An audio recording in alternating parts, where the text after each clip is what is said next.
한양을 지키는 도성, 사대문과 사소문. 민초들의 슬픔과 죽음이 묻혀 있는 곳, 광희문. 서울 중구 광희동에 가면 조금은 음습한 분위기에 어두침침한 성문이 우두커니 자리를 지키고 있다.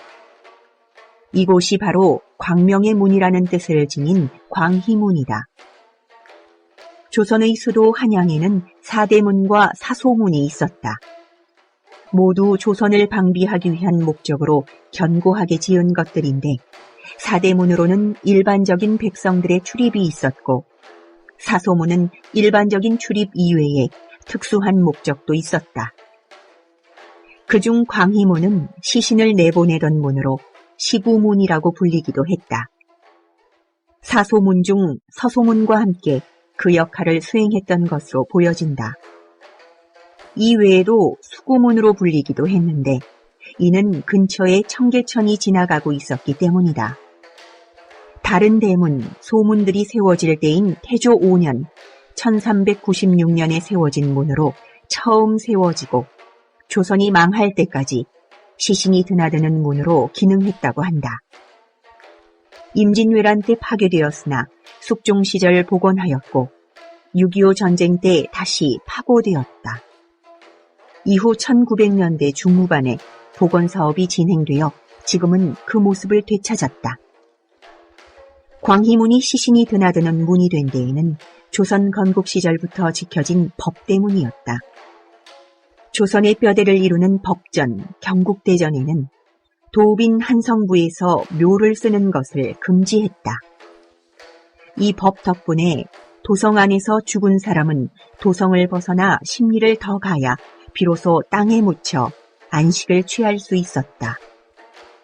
필연적으로 시신은 도성을 벗어나야 하는데 사람들이 자주 왕래하는 대문을 통해서는 시신이 나갈 수 없었다. 결국 사람들의 왕래가 비교적 적고 작게 지어진 광희문과 소의문을 이용하게 되었다. 도성은 지금도 그렇지만 당시에도 조선에서 가장 중심지이자 사람들이 많이 모여 사는 곳이었다.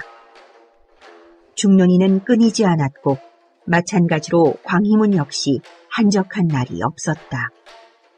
연이은 곡소리와 눈물이 광희문을 적셨고 이를 위로해 주려는 무당들도 자연히 광희문 근처에 자리를 잡게 되었다. 그러다 보니 자연스레 무당들이 모여 사는 촌락 같은 것이 생겨나게 되었고 광희문 밖 그 동네는 신당이 모여있는 동네라 불렸다. 지금의 서울 중구 신당동의 유래다. 처음에는 저 뜻으로 불리었으나 갑오개혁 때 발음이 같은 신당동으로 바뀌어 지금에 이르러 있다.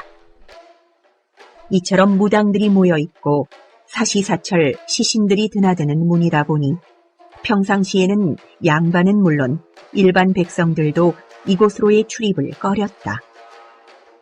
죽음의 기운이 전염될까 두려웠던 것이다.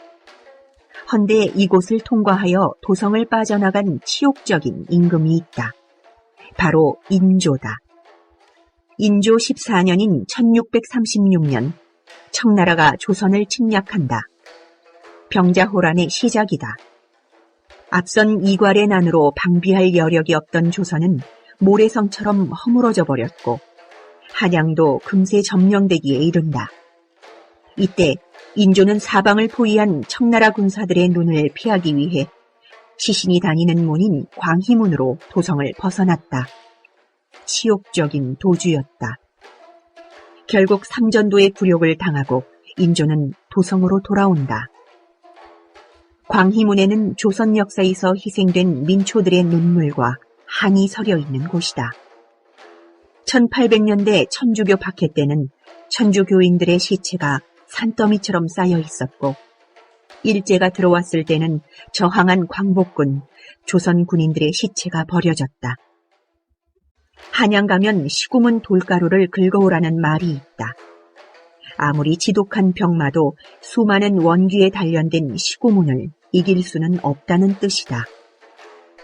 광희문을 휘도는 음울한 기운, 그 안에 맺혀있는 먹먹한 한과 슬픔이 어쩐지 애달프게 다가온다.